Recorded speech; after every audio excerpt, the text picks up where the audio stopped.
If you are one of those moms that is involved in everything, then you get home and you're exhausted, you're snapping at your partner, you have zero patience for the kids, your nervous system's shot because you've been going all day long, saying yes to all of these requests and being part of all the different volunteer opportunities and the work projects. And it's at the expense of how you're showing up at home. You're showing your kids that this is how you adult. You say yes to all of these things. And then you come home and then you're like mean to everybody in your family. Well, I would want to break that generational cycle.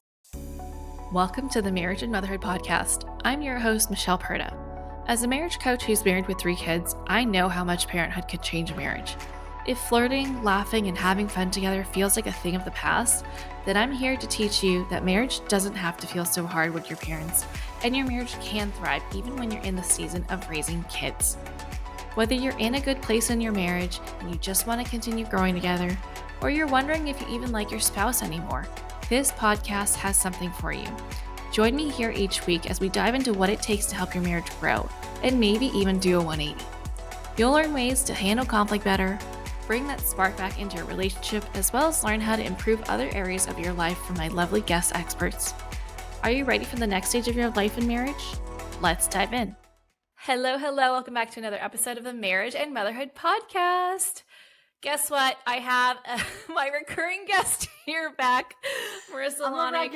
I'm a regular.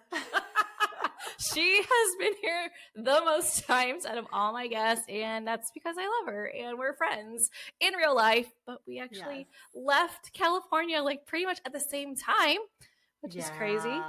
Yeah. So we're kind of like virtual friends. We can't really see each other in person as like not that we saw each other that often, but still it was a possibility. Yes, it was there. I mean, kind of like all mom friends. It's like, yeah, we'll hang out in 3 months from now. And shoot, now someone's sick and I can't go. But our last time hanging out was at Disneyland. So how fun was that? That is really fun. I mean, do your listeners know this? We literally bumped into each other in Disneyland, did not know we would both be there with our families, and then had the most fun, fabulous day together, just walking around Disneyland. So fun. Yeah. And I remember your boys, like I think I took them to Indiana Jones without you. Yeah. And your boys were like holding hands with my little girl who was like a toddler back then. And I have pictures of it that pop up in my Google Home all the time. I'm like, oh, such awesome memories. Super sweet. Yeah, it was. Love that. But anyway, today we're going to be talking about something that is probably very prevalent in all of your lives right now, because we are deep into school mode right now. Like deep into it. We've got the whole schedule of getting them to school on time, picking them up from wherever, whether it's school or aftercare, and all of the activities, the sports. I think almost every day of the week we've got something. Yeah. Right. Yeah. And this time of year can feel like a huge blur. We are, as we are recording, approaching Halloween. And I feel like there needs to be a word for this, right? This season where it's like, okay, Halloween, and then tomorrow's Thanksgiving, and then tomorrow's Christmas, and then the next day is New Year's. Yeah. And it's like, it just comes by so fast. We've got so much that is, I don't even know what the word is. It's just like lightning speed. It just comes up, and it feels like there's so much to do around it on top of the hustle of the school year. And so I thought it'd be great to bring Marisa in, who is so good at all things productivity and momming. Okay. Thank you. And some days are better than others, but yes, thank you. I mean, we're all like that, right? But I feel like you have like reached this level where you are able to really take a look at the whole picture. For those of you who are human design nerds, she's a projector. She's literally here to guide us. Okay. She has an aerial view of what we're all doing and where we can pivot and do things differently that will yield a better result for us and a better experience. And so for those who are new to you, Marisa, can you please share with them where you live, how old your kids are, and what made you decide to be a coach and help people with time management and all the things that help us with things that we struggle with as moms? Yeah, thank you. Thanks for having me back again. Appreciate that. I love chatting with you. And if we get to do it on the show, then even better. So, I'm Marisa Lonic. I am the founder of Mama Work It, which is an organization that supports women in the juggle of mom life, work life, wife life, fill in the blank life. I'm a mom of 4 kiddos. Right now, we just finished birthday season in our house. So we've got birthdays that for all 6 of us that span like a 3 to 4 month period. So and that precedes the holiday period. So I've been in this mode for a bit, but I say that because I have to stop myself and think about everyone's new ages. So we've got 12-year-old twins, an 8-year-old, and a 6-year-old. I'm also a certified life, business, career executive coach. So I work a lot with all different types of people, but I do work a lot with moms. And I think that there's an added layer, when you are a parent and you are juggling lots of other like normal day to day things that the whole world is juggling. Like there's a whole added layer to that. And so, yeah, it does feel, I agree with you. It does feel like this season as we're stepping into it. And I mean, we've been in it, right? Because you don't order a Halloween costume the day before Halloween. That shit's not getting to your house on time. So like we've been in this mode for a minute and there's no escaping it in the foreseeable future, friends. So let's get down to it. Let's talk about it because yeah, if I can give you any sort of tip or trick or support to help you in this crazy chaos, I'm happy to do that. Yes. Okay, so let's talk about first. Social media is like, it's such a hot mess. It's beautiful with the intent that it started off with, connecting us, right? Mm-hmm. Where we could share our pictures with each other and help us stay connected. And Yes. then there's that special place in hell where now we have this like all these insights into how other people do things Yeah. and this constant feeling that we need to keep up or we need to one up and be that Mm-hmm. impressive family that does Mm-hmm. all of the things, right? Because we need proof to show how good of a mom we are in person, online, whatever it is. Talk to me about how you personally, as a mom of four boys, mind you, okay, for those who don't know, 4 boys. That's a whole lot of energy in her house. I like how you're saying that into the microphone like that. Boys. That's right. I have 2, and that's a lot. And you have 4. So I Yeah. can't even imagine.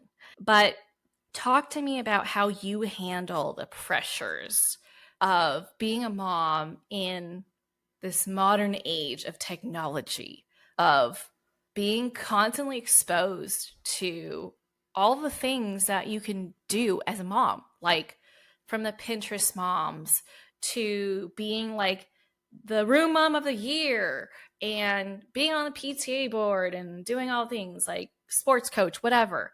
How do you handle that and stay sane? Like, what is Mm. your method to this madness of all these things that you can compare yourself to? Yeah. Yeah. Such a good question. I love that we're kicking off with that because I call it comparisonitis and it is a Mm. real thing. It is a real thing because I don't know about you, but when I get on my phone and I scroll, it's typically I'll do this when I'm like numbing out a little bit, right? I'm tired. I just want to like brain rot. Is that what the kids are saying these days? Yes. Yes. Right? But like And nonsense. yeah. So I'm not in my best mental state when I'm doing this, right? So it's kind of like I won't say I'm at my worst, but I'm not at my best. But what I'm viewing is other people's curated bests. And so I'm playing this comparisonitis game and it's completely unfair. I'm looking at someone's curated best, filters, new outfits, vacation, new car, like whatever they're excited to share on social media, which cool, I'm excited for you. And I am genuinely typically very happy for people when I see that stuff. But yes, I'm a human being. And if I'm in this like rough mental place because I just had a very like overstimulating day or my kids like didn't listen to me at all today and like the thought of trying to get everyone in a matching outfit in a picture is like what? That'll never happen. And this, like, I'm feeling really defeated. It's just setting me up for failure to be down on myself, to think that my family, is not as good as this family, or like I'm not as good a mom as this, or I'm not as crafty or creative, like whatever it is. And so I think we need to remember when we start spiraling in that comparisonitis trap is like, it's apples to oranges. It's just like, it's not even a thing, like the rules are different. Like we're not playing the same game.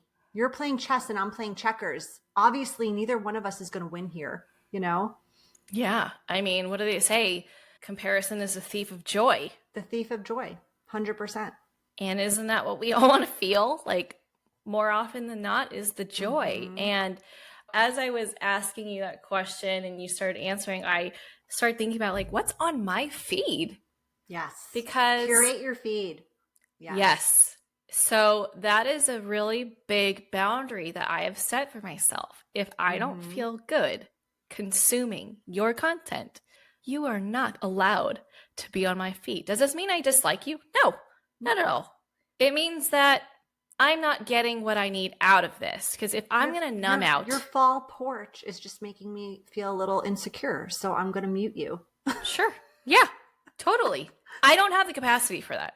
I literally bought a porch display thing last fall where I can just switch out a magnet to show how festive I am.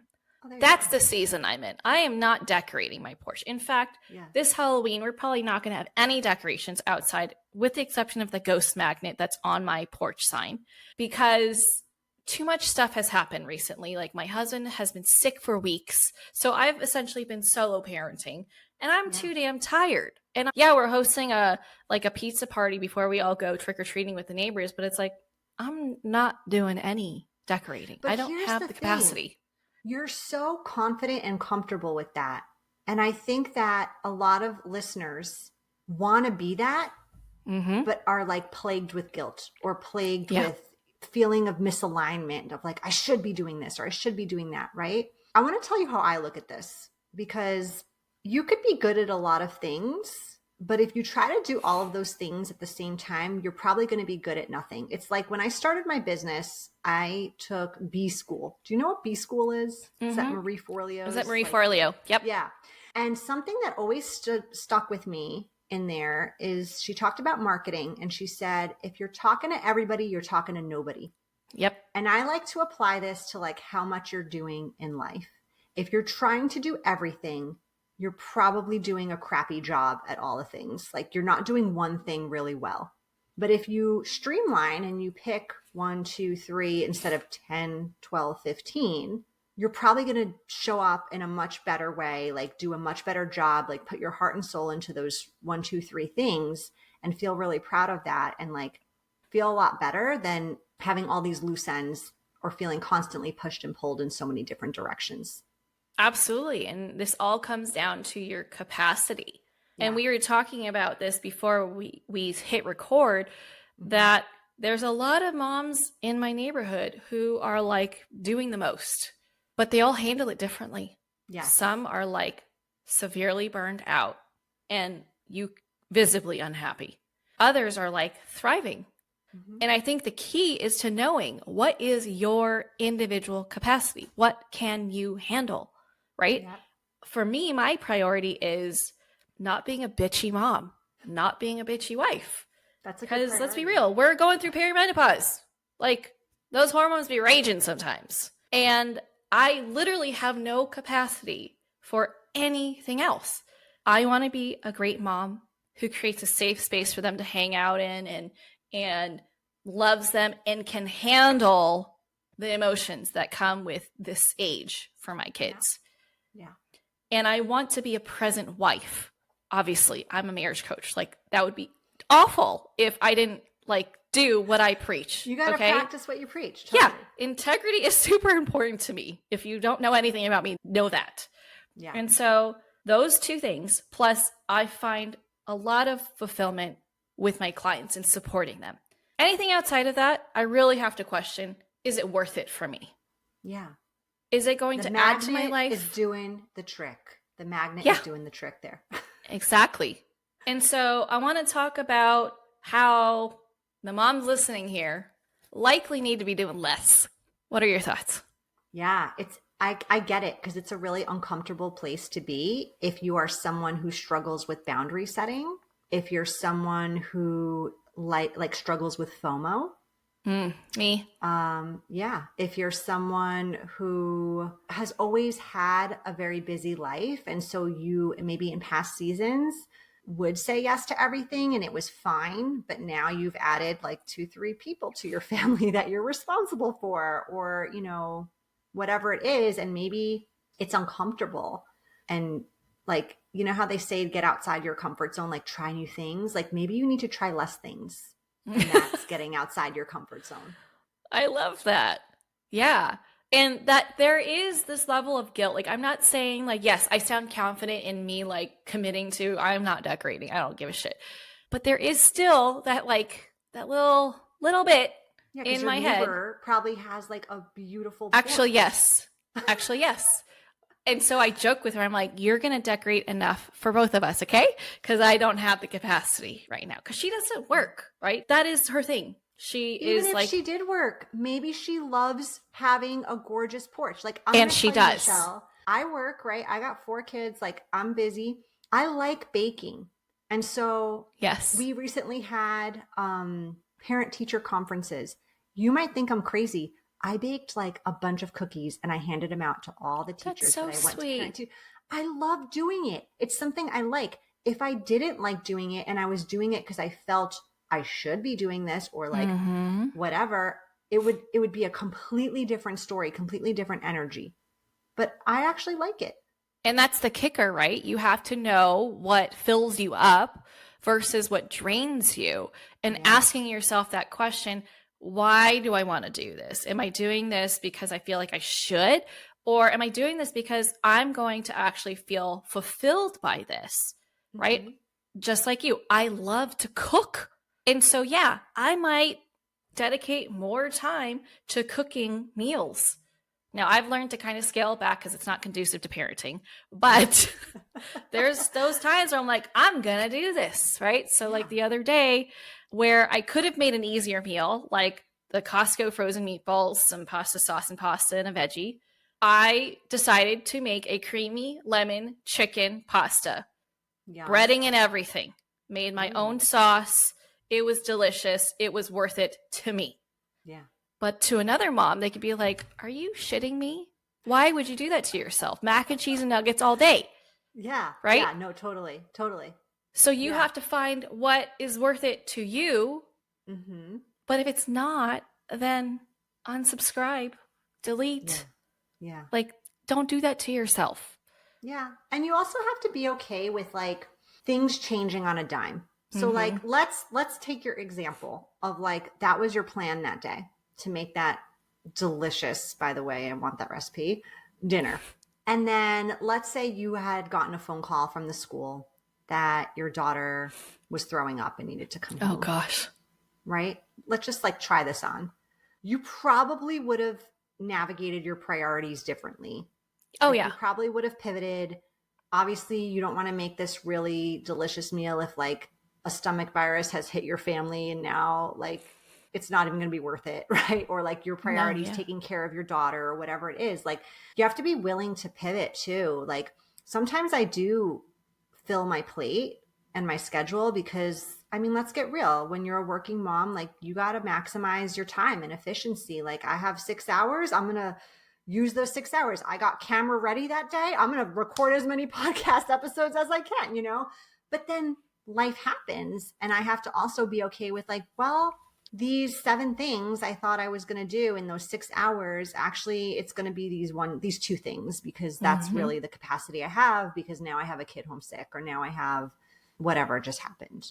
Yeah. I mean, I feel like having kids just teaches you to be quick thinkers, like flexible. Like you have to, because Flexible. they're Yes. unpredictable. It always happens like the worst times, I Mm-hmm. feel like. I don't know. Yeah. Murphy's Law. Yeah. No, it does. Yeah. Okay. So let's talk about the guilt piece, right? Because obviously I've been practicing for a long time on how to get to this level of acceptance. Like, I'm just not doing it. Like, that's not worth my peace. So I'm just not. Yeah. But for those who are like, I know that's what I should be doing, like to not do it or to lower my standards for it, but I just can't help myself. I feel like the world's gonna just implode if I don't do it how I normally do it. What do you say to those people? I think the mindset has to shift there. And I'll tell you, for me, a real realization of where I was putting my time and energy and priorities with mom guilt and all that happened when I started viewing sort of how I was caring for myself and saying yes or no to things as directly correlated of like the example I was setting for the kids. So let's just exemplify this for what we're talking about. If you are one of those moms that is involved in everything, but here's the caveat, then you get home and you're exhausted, you're snapping at your partner, you have zero patience for the kids, like you know what that feels like. You're just totally like overstimulated, your nervous system shot because you've been going all day long, saying yes to all of these requests and things and being part of all the different volunteer opportunities and the work projects and this and that. And it's at the expense of how you're showing up at home.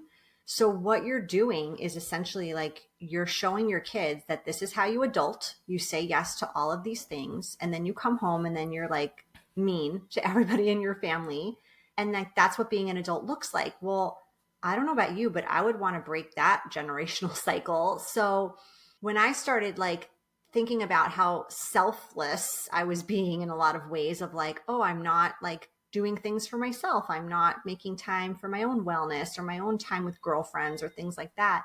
And showing my family, like my kids, that this was how adulting was. I was like, no, like holds the phone. I don't want these kids growing up and thinking they can't say yes to fun kidless opportunities on the weekend, even though that's typically our family time. I don't want them growing up and saying no to things because they think that's what you do. Your whole life is to spend time with the kids and take care of your partner and take care of your kids and not do anything for yourself. So like, I think we forget that our actions speak louder than our words a lot of times. So we could tell our kids till we're blue in the face, like, hey, well, then don't do gymnastics if like you feel like that's not something that you're in, right now. But if we're the ones constantly doing all the things and then complaining about it later, like they're just going to follow suit. So we have to parent through example is kind of what I want to say here. So if you are thriving, saying yes to all the things, well, damn, good for you. That's awesome. Yeah. Like some people do have that like Energizer Bunny capacity and can still thrive at home. But if it is really becoming detrimental and affecting other things negatively in your life, then it's time for like a shift. It's time for a check-in with yourself to be like, what can I really handle? What do I really like doing and being a part of and feel like it's really filling my cup? Like, do I love being on the PTA board? Well, amazing. We'll stay with that role, and then maybe back off or learn to delegate more, like things like that. Yeah. And I think being honest with yourself is like the best thing you can do. And it might be hard at first for you to admit to yourself, I actually can't handle most of these things. And the version of myself that I'm getting as a result of doing those things isn't who I want to be. Just like let yourself be disappointed. Okay. We're not saying gloss over toxic positivity, whatever. Like it's okay to feel that way. Yeah, it's okay. And then when you're done, just be like, okay, well, what's more important to me? Yeah. Living up to this image of myself or being this version of me that I want to be. For me, like my home life is the most important part of me. So if they're not getting that. Something too. Yeah. I want to say something too, because I struggled for a really long time too with the like, I can't handle terminology.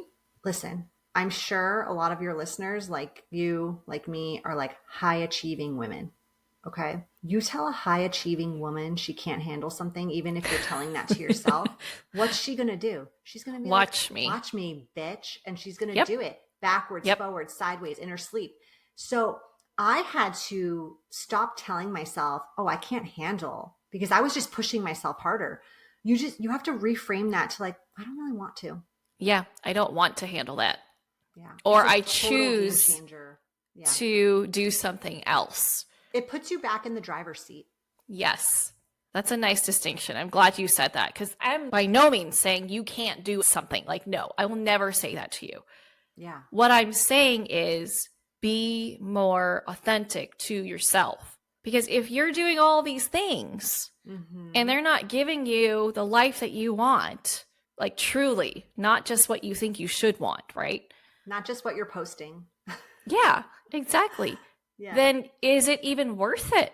Right? Like the biggest thing that people say that they would do differently on their deathbed is handle things differently so that they don't have regret. Right? I don't want you to look back on your life and be like, damn, why did I do that to myself? I like missed out on my kids' childhood because I was so busy trying to be super mom of the year to other people, or I wasn't present in my marriage. And now you look back, you're like, damn, we're like strangers.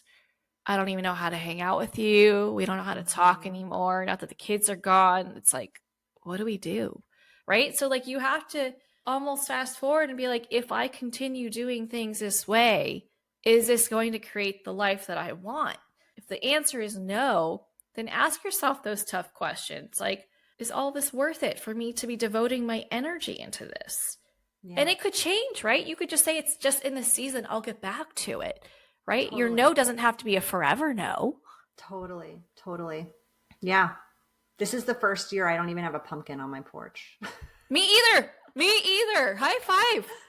High five. Haven't even been to the pumpkin patch. This will be the first year in 12 years we haven't gone to a pumpkin patch. I mean, we still have hope that we're going to go, because I told my kids recently, like, do you really want to go? Because we just have stuff every day. And we've had stuff every day, and they flipped out and said yes. So we will figure out a way to get there. But we're just in a season of sports and activities, and it just didn't hit a priority any of these weekends or any of these afternoons. But same. But also, it's a fall thing, not just Halloween. So Halloween is not your deadline, right? Yeah. So yeah, I too would like November to go. 1st is looking pretty good. Actually, yes, same. I was actually just going to suggest that to my husband, because we don't have any like hard things planned for that day. So like, might be going to the pumpkin patch this weekend. I bet you the pumpkins are half off too, even better. There you go. See, win-win. Actually, that is like the most expensive place you can get a pumpkin. I normally just go to the grocery store and grab one, because it's like, I'm not trying to pay per pound for a pumpkin. I know, but it's like the whole experience. I know. I get it. Well, anyway, okay. So we talked about how we can work through our feelings of guilt, how we can get really clear on whether we should continue doing something or cut it out and do less. Mm-hmm. Is there anything else that you feel like you need other people to know about how to navigate this busy season of school, extracurriculars, upcoming holiday season that can help our moms here stay not even just like sane, but feel like they're really owning this season of life right now? Okay, yeah, I'll give you a really practical hack. And I think this applies no matter what season, but probably especially right now if you're feeling kind of like you're treading water, or like your to-do list is growing faster than it's shrinking, is get it all out of your head. Number one, get it onto a piece of paper, a notes app. I like pen to paper. I just feel like, I don't know, I like that better than typing it into my notes app. But if your notes app's all you got because you're on the go or whatever, make it happen. And take a look at that hot mess list. And every day what you do is you either highlight or circle or underline or whatever, make them stand out, 3 small things you can tackle on your list. And if something does not feel small on there, then you need to break it down into smaller steps. So like, I don't know, just this is the first thing that came to my mind is like, build a website. If you're starting a business, like that's a huge task. It is a So huge maybe you thing. break that down into like, write copy for main page, research domain names, like all these little steps that, together compile like building this website, right? Or if it's like meal planning, it's like write the grocery list, go to the supermarket, chop the veggies, like really break it down into small actionable steps. And you commit to tackling 3 a day, 3 small goals a day. And what this does is it empowers you. It makes you feel in control, in charge, like you're in the driver's seat. It makes you feel proud, accomplished, and not like defeated. And it helps you laser focus on those 3 things every day. So you're not just getting stuck in like analysis paralysis of like, this list is so long. I don't even know where to start. Oh my gosh, I only have 15 minutes. I'm just going to scroll my phone instead and then feel worse about myself because that lady's porch looks better than mine. So I'm saying like this is a really actionable, tangible, quick and easy thing that you can do. And not just in this season, but I think especially if you're feeling really like you've got too much on your plate. And then don't be afraid to delegate things on your list. If you feel like, there are other people in your life that would be better at it or can handle it when you can't right now, or just are, have less on their plate. Don't be afraid to just delete things from your list. How many times do you take things and then like they still don't get done and you just push them to the next week and push them to the next week? And I'm going to guess like nothing fell apart in your life because you did that. So that thing is probably just not that important. So maybe it just needs to be deleted. This happens a lot on days where my kids are like unexpectedly home from school, like homesick or something. And I had that plan to do those 5 or 7 things. Sometimes I delete, sometimes I delegate, sometimes, I get it done. Like I just have to think about it in those ways. Yeah. I mean, I think the more we can get out of our head, the more we feel like we could just breathe because there's so much floating around there. Like I have family pictures coming up on Sunday and like I hate deciding what we're all going to wear. It is like such a chore for me. Oh yeah. Like, okay, so what's going to complement this some pattern people literally and what color? have like businesses doing this, like they love it that much. Yeah. I know. Yeah, totally. And I wish I had that skill. Like it is a struggle for me. But anyway, all that to say, getting things out of your head is going to make you feel so much lighter. And for anyone that's like neurodivergent, this is really helpful, right? Because then you can pick which one and then you get the satisfaction of checking it off. It's so fun. Even if you've done something, you could type it in just to check it off, like permission to do that. I love doing that. Such a dopamine hit. It is, isn't it? Okay. Anyway, this season, it happens every fucking year. Every year. So let's just get better at handling it. Okay. Like I know it always like comes up and sneaks up on us, but let's be better than that and think, okay, what can I do differently that will improve my experience this year? Because what I hope for you is come January, you're not like hating the world. Okay. I want you to be like, ooh, that went a lot better than last year. Even if it's just 1% better.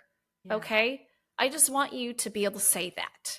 So what can you do differently this year that will allow you to say that? Whether it's one more no or one more yes to yourself, do something differently. Okay. Now, Marisa, for those who are new to you and would love to connect with you and find out more about what you do and how you support moms out there, where can they find you? Best place to find me is on my website. It is www.mamaworkit.com, spelled MAMA. You can access the Mama Work It podcast on there, the blog. You can connect with me on there for a free breakthrough call. Check out my books, all that good stuff. And follow me on social media. Let Mama Work It. Love it. And definitely check out her podcast. She has the best guests. I'm always like, can you connect me? Because I want them on my podcast. Like she has the best guests. Sweet. Okay. We do have awesome guests. I will give them that. Yeah, you do. They are pretty amazing. Yeah. All right. Thank you so much for being on the show. Ladies, if you've loved this, please go connect with Marisa. Go check her out, see what she's about, and let her know you found her from here. And if you know someone that could benefit from listening to this episode, that one mom who just says yes to everything and looks like she needs, like, I don't know, a whole month of a nap to recover, send her this, okay? Help a girl out. And if you love this show, please leave a rating and review on Spotify or Apple Podcasts. That's what helps this show grow. Plus, selfishly, I love to read what you say because I pour my heart and soul into this and I never know who's listening. So it's kind of nice to know who's out there and who's getting something from this. And that's it for today. I hope you enjoy the rest of your day, and I'll catch you back here on the next episode. See you later. Bye. Bye. That's it for this episode. I hope you enjoyed it as much as I enjoyed making it.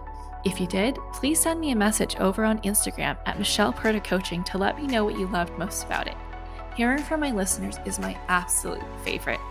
And if you've been loving this podcast, please leave a rating and review. This will help people like you find the show and get the help they need. Catch you here on the next episode. Bye.